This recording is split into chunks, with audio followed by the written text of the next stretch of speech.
did you not know how Hi, Laura, divisive Malcolm Turnbull was? Yes, but I was focused on the best person for the job, and clearly Malcolm Turnbull is outstandingly qualified to help us not only support existing industries, but to future-proof them and set our country up for success in the future. He's got a great CV when it comes to business. He's got a great CV when it comes to politics. He was an Environment Minister and a Prime Minister, and I think we should be utilising those skills more often in public life. How will you utilise him now? Well, I'm sure there'll be plenty of ways that Malcolm Turnbull can make a contribution to Australian public life. He's been a huge contributor so far, and he will continue to make an outstanding contribution to our body politic and to our way of life. That said, in order to move this debate forward, and let's not forget, Laura, it has been a very contentious debate about how we reduce our emissions and the timetable in which we do that. We've moved a long way forward here in New South Wales and brought the whole community with us. But an appointment as controversial as Malcolm Turnbull was going to cause great difficulty in continuing to move forward. Well, what role will he play? You say, in general, he will have a great contribution to public life, but will he be any kind of special advisor to you? Is there a role within the New South Wales government that you could see him taking on that wouldn't be so controversial? Well, I hope that Malcolm will continue to play an important role in our public debate. I mean, I continue to seek counsel from a wide range of people, including Malcolm Turnbull, on a wide range of topics. But do you rule out giving him any kind of official role? Malcolm Turnbull won't be serving on the board of the Net Zero Economy Board that we've set up. That board has been designed to reduce our emissions in a way that in grow any the other economy, official unlike capacity? previous attempts to do it. Look, right now, the only position on the table is that one, and Malcolm Turnbull won't be playing a role in it.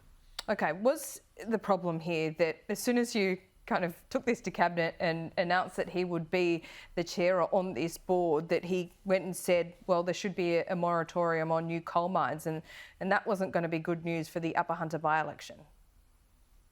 Look, the New South Wales government's position is very clear. We support coal mining, we support the coal mining industry, but we also see that there are huge opportunities emerging as the world looks to decarbonise, and we want to also grab those opportunities. So this is not one or the other. Was that the nail in the coffin, though? Oh, not at all. What was clear to me is that a number of my colleagues felt alienated by this decision. A number of members of the community felt alienated by this decision. And if we're going to move forward and reduce our emissions in a way that grows our economy, we need to bring everyone on the journey. So we can't afford to leave anyone behind, Laura. Should there be a moratorium on new coal mines?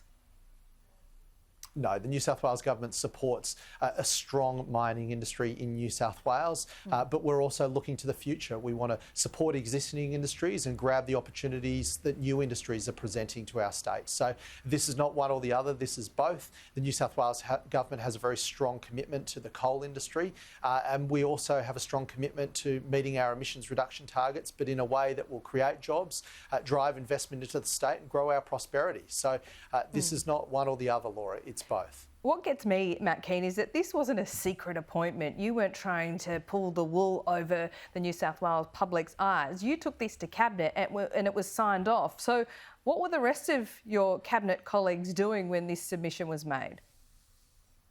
Well, I think the rest of my Cabinet colleagues accepted my argument that Malcolm Turnbull was the best qualified person to help us reduce our emissions and grow our economy. But clearly in the days following that Cabinet announcement, there were concerns by some of the backbench and by members of the community that this decision would alienate elements of it. Members of what community? Who were you listening to in the community per se? You're talking about talkback radio? You're talking about comments on news articles? Was it something more substantial than that? Well, I think my colleagues, first and foremost, there were a number of concerns raised by my colleagues, both in Cabinet and out of Cabinet. There were people in the community that were ringing electorate offices and making a lot of noise. Clearly, it was a controversial appointment. I still think that Malcolm is the best person to help us meet our policy objectives. But Laura, you can't do good policy without managing the politics. That's been the problem in tackling the climate change debate for the last decade. The politics have got in the way. I'm trying to move forward and manage the politics. And Malcolm Turnbull, love him or loathe him, is a lightning rod. Inspires very fierce opinions, no matter what your views are. We need someone that can unite the community and help us move forward in this debate. Well, who might that be? Laura, if you're offering, we're going through a process at the moment. I want to make sure that we get someone very well qualified that will not be a lightning rod for public dissent. So we'll go through a proper process. Right now, we'll have the Chief Scientist of New South Wales, Professor Hugh Durrant-White, acting as the chair. This role has nothing to do with coal mines. This is all about supporting our existing industry. Players like BlueScope and Tomago set themselves up for a low-carbon future, supporting them to be able to thrive here in New South Wales. That's what this is about. It's about growing our economy, creating jobs and driving investment into this state, nothing else. So when you told Malcolm Turnbull he wasn't going to get the gig after all, he obviously took it with good grace. Malcolm Turnbull is a good man. He has he's someone that has made an outstanding contribution to Australian public life. He's someone that I look up to, and I will continue to do that. Malcolm Turnbull handled it like the professional he is, and I hope that by we'll be able News to Corp. find other ways.